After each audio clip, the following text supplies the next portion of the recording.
नमस्कार, मैं पवन। एक बड़े खुलासे ने देश को चौंका कर रख दिया है। ऑपरेशन सिंदूर के तहत भारत में सक्रिय पाकिस्तान समर्थित जासूसी गिरोह का भंडाफोड़ किया गया है। इस मामले में 6 लोगों को गिरफ्तार किया गया है, जिनमें एक नाम काफी चौंकाने वाला है, जो नाम है यूट्यूबर ज्योति रानी। इन गिरफ्तारियों को अंजाम दिया गया भारतीय सुरक्षा एजेंसियों द्वारा, जिन्होंने एक लंबी निगरानी और गुप्त ऑपरेशन के बाद इस नेटवर्क को बेनकाब किया। और बताया जा रहा है कि ये गिरोह संवेदनशील सैन्य जानकारी, लोकेशन डिटेल्स और रणनीतिक तस्वीरें पाकिस्तान की खुफिया एजेंसी ISI को भेज रहा था। सबसे चौंकाने वाली बात यह है कि यूट्यूबर ज्योति रानी न केवल सोशल मीडिया पर देशभक्त कंटेंट बनाती थीं, बल्कि गुप्त रूप से सेना से जुड़ी जानकारियों को जुटाकर आगे भेजती थीं। अभी तक की जानकारी के अनुसार ज्योति रानी को दिल्ली से गिरफ्तार किया गया है। गिरफ्तार आरोपियों के पास से कई mobile phone, laptop, pen drive और विदेशी संपर्कों के रिकॉर्ड बरामद किए गए हैं। इस ऑपरेशन ने एक बार फिर से ये साबित कर दिया है कि देश के भीतर भी दुश्मन सक्रिय हैं, जो दिखते कुछ और हैं लेकिन काम दुश्मन के करते हैं। 6 भारतीय नागरिकों को पाकिस्तान के एजेंटों को संवेदनशील जानकारी देने के आरोप में गिरफ्तार किया गया है। इनमें से हरियाणा की एक ट्रैवल ब्लॉगर भी शामिल हैं। ये नेटवर्क हरियाणा और पंजाब में फैला हुआ था, जिसमें प्रमुख आरोपी एजेंट वित्तीय माध्यम और मुखबिर की भूमिका निभा रहे हैं। गिरफ्तार किए गए लोगों में शामिल हैं ज्योति मल्होत्रा, जो ट्रैवल विद जो नाम से यूट्यूब चैनल चलाती थी, और एक लेडीज हैं गुजाला, 32 वर्षीय विधवा, जो पंजाब के मलेरकोटला से हैं, और एक जो है उनका नाम है यामीन मोहम्मद, वो भी मलेरकोटला से हैं, और एक लड़का है देवेंद्र सिंह ढिल्लो कैथल, जो हरियाणा से हैं, और एक लड़का है अरमान नूह, वो भी हरियाणा से हैं, और नौमान इलाही पानीपत हरियाणा से हैं। इन सभी का संबंध जो है दानिश से था, जिसे 13 मई 2025 को पर्सोना नॉन ग्राटा घोषित कर भारत से निष्कासित कर दिया गया है। 33 साल की ट्रैवल ब्लॉगर ज्योति मल्होत्रा, जो हिसार की रहने वाली हैं, हरियाणा, उनका जो यूट्यूब चैनल है ट्रैवल विद जो, उस पे 3,77,000 सब्सक्राइबर हैं, और इंस्टाग्राम अकाउंट पे 1,32,000 फॉलोअर्स हैं। मल्होत्रा जो हैं पाकिस्तान में अभी 2 बार विजिट कर चुकी हैं। 2023 में फैसिलिटेटेड जो हैं एहसान उर रहीम, वही जिन्हें पर्सोना नॉन ग्राटा करके जो अभी बाहर कर दिया गया भारत से, जो दानिश, वो पाकिस्तान हाई कमीशन जो स्टाफ था वो न्यू दिल्ली में था। दानिश ने उनको पाकिस्तान जो ISI है उससे मिलवाया था ज्योति मल्होत्रा को, जहाँ पे शाकिर अली राना शहबाज और अली अहवान से मुलाकात हुई थी। ये जो है कांटेक्ट बना रखती थी व्हाट्सएप, टेलीग्राम, स्नैपचैट के माध्यम से, और इन्होंने अपने मोबाइल में जो नंबर थे सेव कर रखे थे जट रंधावा के नाम से, जिससे इनकी पहचान न की जा सके। इन्होंने जो हमारे देश की जो मिलिट्री है उसकी क्लासिफाइड मिलिट्री इंफॉर्मेशन है उसको और इंडियन लोकेशंस को इन्होंने शेयर किया है उनकी ISI एजेंसियों के साथ, जो कि एक हनी ट्रैप का मामला लग रहा है। तो ये जो फोटो आप देख रहे हैं, ये पिक्चर जो है ज्योति मल्होत्रा के जो अकाउंट है वहाँ से लिया गया है, जो इन्होंने पोस्ट किया था 22 मार्च 2025 को।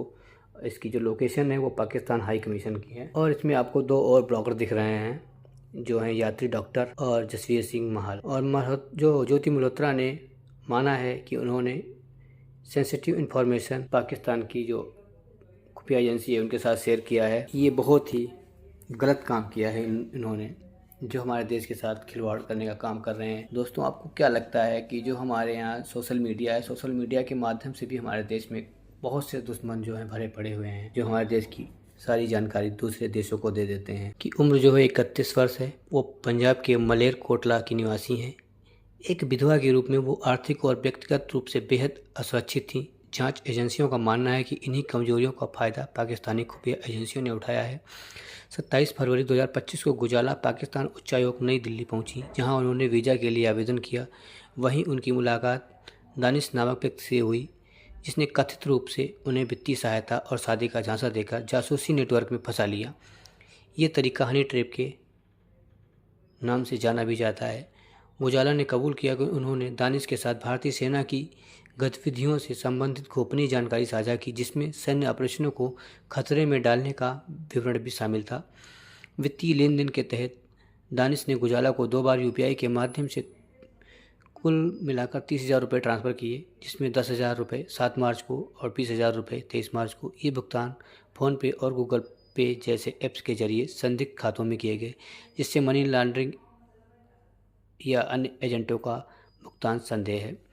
अप्रैल में गुजाला ने कुछ संवेदनशील दस्तावेज दानिश को सीधे तौर पर सौंपे थे। यामीन मोहम्मद, जो पंजाब के मलेरकोटला के निवासी हैं, उन पर भी जासूसी के नेटवर्क में वित्तीय माध्यम और सहयोगी की भूमिका निभाने का आरोप लगा है। यामीन ने कथित तौर पर एहसान उर रहीम उर्फ दानिश के साथ मिलकर काम किया। यहाँ गुजाला ने सीधे भारतीय सेना की गतिविधियों की जानकारी दानिश से साझा की थी। वहीं द प्रिंट के अनुसार यामीन की भूमिका मुख्य आयोजक की रही है। इससे संकेत मिलता है कि वो संवेदनशील जानकारी के संग्रह या उसे आगे भेजने की समन्वय भूमिका में था। यामीन के पाकिस्तान जाने की खबर 2018 और 2022 में संभावित टारगेट किए गए सैन्य स्थानों में शामिल है। पटियाला कैंटोनमेंट 35 से 40 किलोमीटर दूर ढिल्लो और गुजाला से जुड़ा हुआ है और संगरूर के सैन्य इलाके जो आप मैप में देख रहे हैं 35 किलोमीटर संभवतः गुजाला के जरिए ये सब जुड़ा हुआ था। और धुरी रेलवे जंक्शन जो 18 किलोमीटर है, ये जो इलाही है उनके साथ जुड़ा हुआ था, उनकी निगरानी में था। और लुधियाना की जो सैन्य और औद्योगिक सुविधाएं व सैनवाल एयरपोर्ट 45 से 50 किलोमीटर गुजाला और इलाही से संबंध था। ये सब इस पर निगाहें रखते थे। पठानकोट कैंटोनमेंट 150 किलोमीटर दूर इलाही से जुड़ा हुआ है।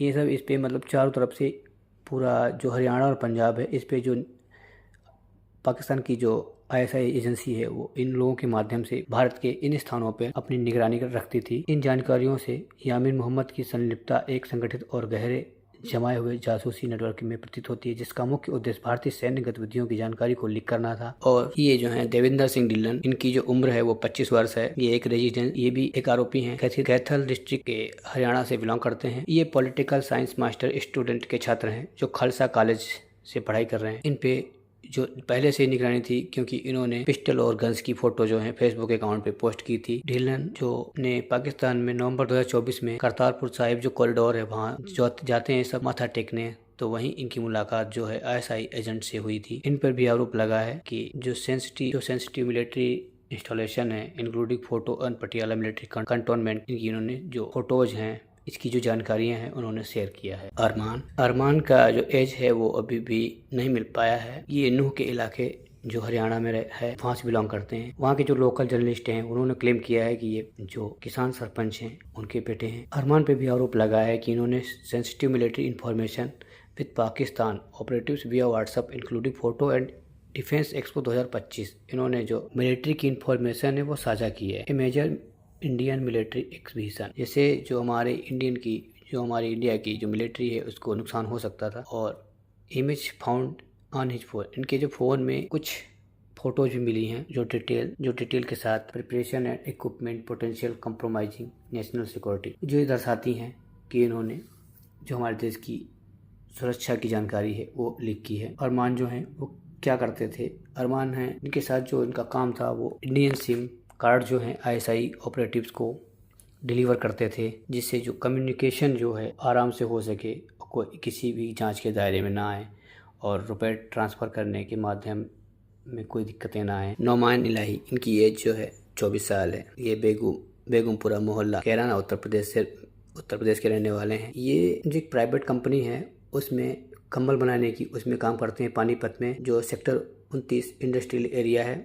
Nauman Ilahi was in direct contact with ISI handler, इनका जो डायरेक्ट कांटेक्ट था वो ISI के साथ था। उसका नाम इकबाल है, इकबाल खाना, ए वांटेड टेररिस्ट, ये एक आतंकवादी है from Kairana now based in Pakistan आतंकवादी है, ये वांटेड रह चुका है। Requirement 2 years prior, Nauman Ilahi was tasked with building an agent network in Haryana and Punjab. इनका जो काम था वो सिर्फ इतना ही था कि नौमान इलाही को एक काम दिया गया था कि आपको नेटवर्क बनाना है हरियाणा और पंजाब में। इनके पास से 8 पासपोर्ट रिकवर हुए हैं। ही में have added illegal cross border activities, ये जो इलीगल जो क्रॉस होता है बॉर्डर से उसमें भी इनका नाम आया है। Ilahi admitted to sharing army movement details with Iqbal Khana, इन्होंने माना है कि जो आर्मी की मूवमेंट है इसकी जो तस्वीरें हैं, इसकी जो जानकारी है इकबाल खाना के साथ शेयर की है। और receiving payment and maintaining contact for 2 years, इन्होंने 2 साल से रुपए भी ले रहे हैं और उससे 2 साल से संपर्क भी बनाए। आपको क्या लगता है, क्या सोशल मीडिया के प्रभाव